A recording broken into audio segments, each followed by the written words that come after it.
Hi, this is a quick video showing you how to put an HTML form element into your code. This is by no means instructions on uh, making web forms in general. There's a lot to unpack there, not just code-wise, but design aspects to it and usability.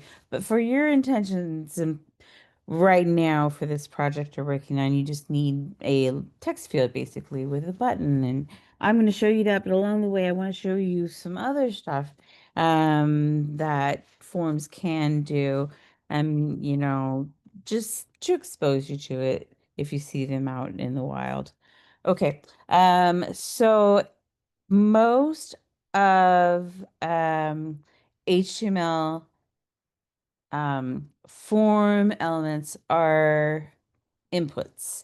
They just vary in the type of input that they are. So if you have a type of text, I get the text field and I can type in it and erase. All right. But there's a lot more, and I will definitely show you most of them. Also notice right above, I've got a label. That's this text right here. Very important to label all your fields. Not just because it's good for, the user knows what to do with that field, but because this little for thing right here, um, there's a lot of attributes that will not look familiar to you, but you can just leave them there. I'm leaving them in the code so you get used to looking at them, but they don't really concern you for this project. But if you don't have a label with an input, basically what a web form does is like gather data from the user, so like a login form or something like that. And that data needs a label. If you ever made like a spreadsheet or something, that's like basically a database. So I have the number 35. What is the number 35? Is it how much I weigh? How old I am? It needs a label. Very simple. Okay, so label input. Let me go ahead and and also this tag right here. Let's not forget this one. I have it up here. This is how you usually see it, method and action. Don't worry about those. Um, to be honest, if I turn this off, everything would still work. But it's a good idea to wrap your form fields inside of this overall form function because what's going to happen is right here, this action area. Um, what you put there is the script, like the JavaScript that you want to run when someone submits that form.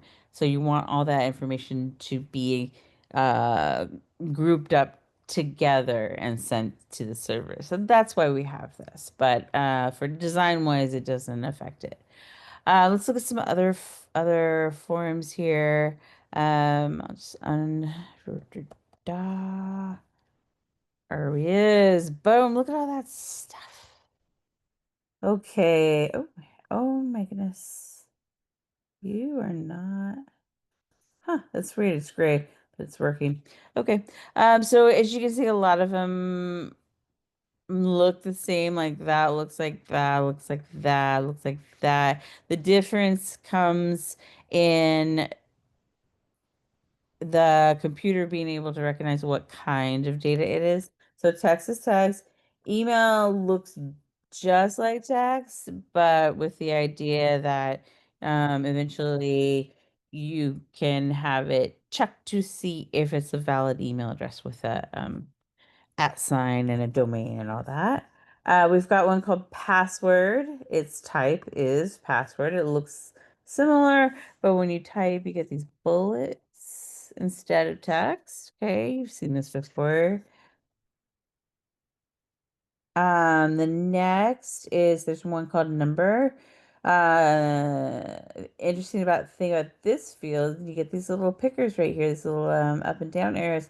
It only takes numbers. It will not take letters. and I can go up and down. Um, except except the letter E. Why? I don't know, but it likes the letter E. Okay. And then there's like this date picker here. Do, do, do. This the design of this, the functionality of this, all coming from the browser. So different browsers are gonna have their data, their little interface elements here are gonna look a little bit different from Safari to Chrome and things like that. There's several of these pickers. There's like a color picker and a month picker. They're very useful. A lot of people prefer to design their own and do custom design on those things because I mean this doesn't look bad. I mean, it looks like a Google product. Um, but to get in and style this, I have had very little success doing. I think that's why most of the time you see um, custom color picker or custom date pickers. So. Anyway, now we have this area where we can type a lot of text. And it's called a text area. I don't know why this is gray. That's so weird. I don't know why it's input with a type of text area. It's not, it's its own thing, text area. And it's always going to have like a name and ID. Well, most of these should actually. You can control the width with these columns and rows that are there. Um, or you can control it with using CSS if you want to. And then, it does this thing. The user can expand it if they want to. I also have down here a button. Yeah. You can have a form, you need a button for someone to click on to submit all the hard work they just did. So this is the text I put inside my button. These are the default styles of the button. And then you can go to town on these styles. You can change the background, the border, the font, everything. Um, just so you know, using this element like for this project that we're doing right now, where it's mainly just design, the links don't work, that's fine. But you can't use a button element to link to another page. So even though you might have elements in your design that look like buttons, if you click on them and it takes you to somewhere else, you have to use an anchor tag, just a plain old A tag, and just make it look like a button. Buttons are more intended to fire off some JavaScript or something like that. Yeah.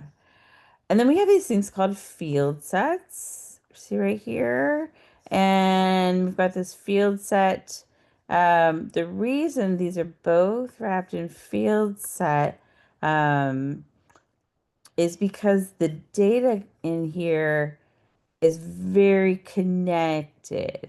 So if this was like a question, what is the question? Yeah, favorite dinosaur. Um, and I do that. Um, The other ones will turn off. Well, you've seen this before. It's called a radio button, and you use it when you want to get someone just, one option. But if they weren't all grouped together, that might not work. So that's radio button. Again, just one at a time going on here. And if you want multiple choice, you can use these checkboxes. And the code for that is pretty much exactly the same, except instead of radio for the type, we've got checkbox. And that's the only difference. And one thing you might have noticed, let me refresh this page really fast. I'll just make one little edit. Make it American. Okay, page refresh. Notice the T-Rex is automatically checked. That's another attribute, and it's just the word checked. Doesn't even have a value for it. It's just type checked on your input and see what happens. Yes, so That's more than you need to know. Let me just for 1 second focus on what you'll be using more.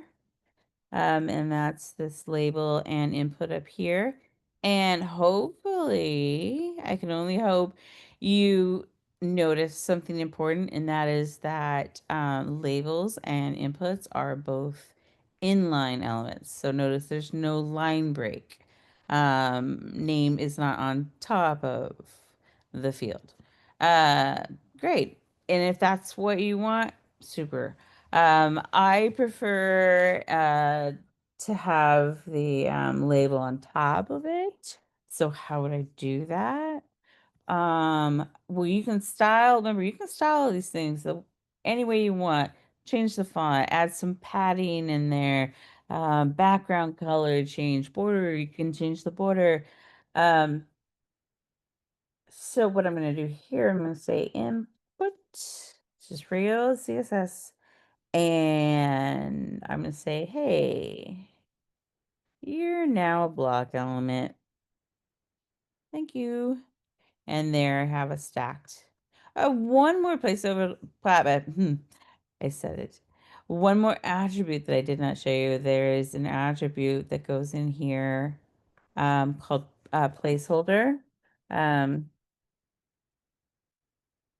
and then you can just, in quotes, give it some text, you know, like that. And that text pops up here, but it's only just for show. You can't copy it or anything. And if I start typing, it goes away.